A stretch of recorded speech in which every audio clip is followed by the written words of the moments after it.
Olá! Hoje o nosso papo é sobre um tema que, na era da IA, pode ser a diferença entre um produto vender muito ou simplesmente não ser encontrado. Estou falando dos metadados. Vamos entender como dominar os dados de um produto para realmente colocá-lo no mapa e impulsionar as vendas. No meio de um mundo digital com tanta, mas tanta opção, já pararam para pensar por que alguns produtos, mesmo sendo ótimos, parecem invisíveis? É como se eles não existissem para os consumidores, nem para os mecanismos de busca. Pois é, a resposta para esse mistério da invisibilidade está nos dados, mais especificamente nos metadados do produto. É a qualidade, a riqueza e a estrutura dessas informações que vão dizer se um produto vai brilhar ou se vai ficar perdido no meio de tanto barulho digital. Então, vamos começar a montar esse quebra-cabeça. A primeira peça, a mais fundamental, é pensar nos metadados como se fossem um passaporte universal para o produto. É isso que vai permitir que ele fale uma língua global que qualquer sistema, em qualquer lugar, consegue entender. E o que torna isso possível na prática é um padrão chamado GS1 Digital Link. A ideia é bem simples, na verdade. Ele pega um identificador global do produto, tipo o GTIN, sabe aquele número que a gente vê no código de barras? Então, ele transforma esse número em um link de internet, uma URL mesmo. E esse link é a porta de entrada para um universo de dados ricos e bem estruturados sobre o produto. O processo todo é bem direto. Olha só, primeiro o produto ganha o seu RG, que é o GTIN. Depois, esse GTIN vira um link, uma URL do GS1 Digital Link, e a mágica acontece aí. A partir desse momento, qualquer sistema, qualquer agente de inteligência artificial pode usar esse link para acessar tudo o que precisa saber sobre aquele produto. Simples assim, mas com um poder enorme. Isso nos leva a um ponto que é crucial e que a citação resume perfeitamente. Estes não são apenas campos para metadados, são chaves que permitem resolver dados de um produto em qualquer sistema ou agente. Ou seja, esses identificadores não são só dados passivos guardados numa planilha. Eles são chaves ativas, chaves que abrem portas e desbloqueiam informações precisas em tempo real.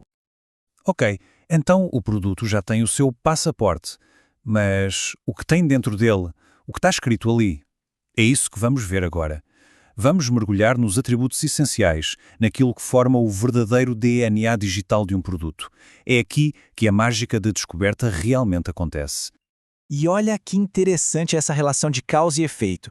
Cada pequeno detalhe tem um impacto gigantesco. Pensa só, título, marca, categoria, isso é básico, é o que define a relevância numa busca. Agora, cor, tamanho, material, são eles que fazem os filtros e as recomendações funcionarem direito.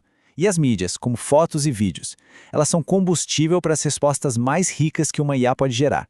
E claro, preço, estoque, avaliações, isso vai direto para o coração dos algoritmos que decidem o ranking nos marketplaces. Então, a regra de ouro aqui é ter tudo completo. Preencher cada um desses atributos de forma detalhada e precisa é o que elimina a confusão, a ambiguidade para os sistemas automáticos. O resultado? Uma pontuação de qualidade muito maior nas respostas e, no fim do dia, uma visibilidade muito, mas muito melhor para o produto.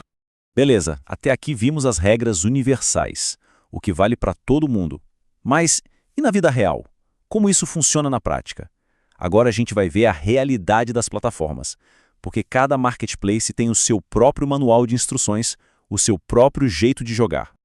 Começando com o Shopify. A palavra-chave aqui é flexibilidade. A plataforma aposta muito nisso através de uma ferramenta chamada MetaFields. Basicamente, eles permitem adicionar dados super personalizados, que vão muito além dos campos padrão que a gente já conhece. Para tirar o máximo proveito do Shopify, a estratégia é bem clara.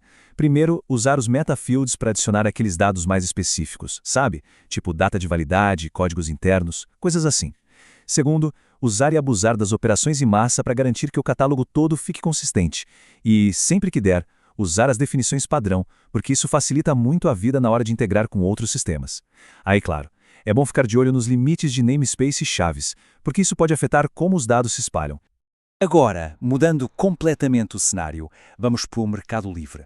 Aqui, a história é outra. O modelo é bem diferente, porque a palavra de ordem é estrutura. Tudo, absolutamente tudo, é guiado pela categoria do produto. É a categoria que manda e que diz quais atributos são obrigatórios. E no Mercado Livre não tem muito atalho, não. É preciso preencher tudo o que for obrigatório e também o que for recomendado para aquela categoria. E não é só preencher. Tem que formatar os valores, as unidades, tudo certinho. Porquê? Porque isso afeta diretamente o status do anúncio, a visibilidade e, claro, a posição dele no ranking. É jogo sério. E se a gente achava que o Mercado Livre era estruturado, na Amazon a precisão vai para um outro nível. A plataforma usa esquemas de dados super específicos para cada tipo de produto, os chamados Product Type Definitions. É quase cirúrgico.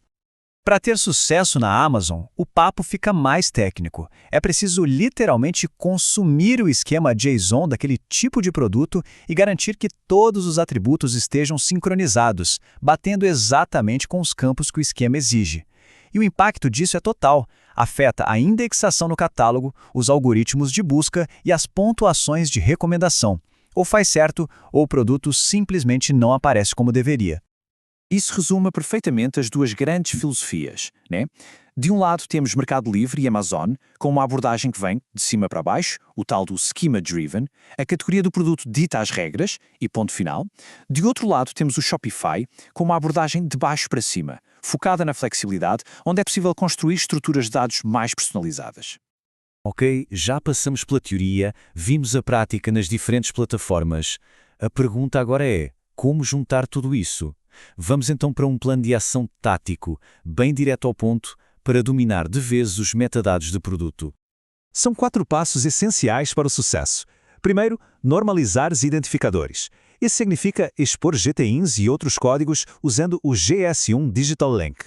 Segundo, completar os atributos principais. Foco total em título, marca, especificações, mídia e preço.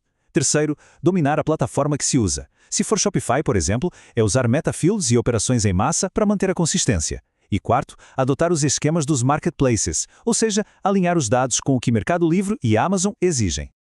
E para fechar, fica uma pergunta para todo mundo pensar. Hoje, os dados dos produtos são um ativo, algo que impulsiona o negócio, ou são um passivo, um peso que está segurando o crescimento? A resposta a essa pergunta pode literalmente definir o futuro da visibilidade online de qualquer produto.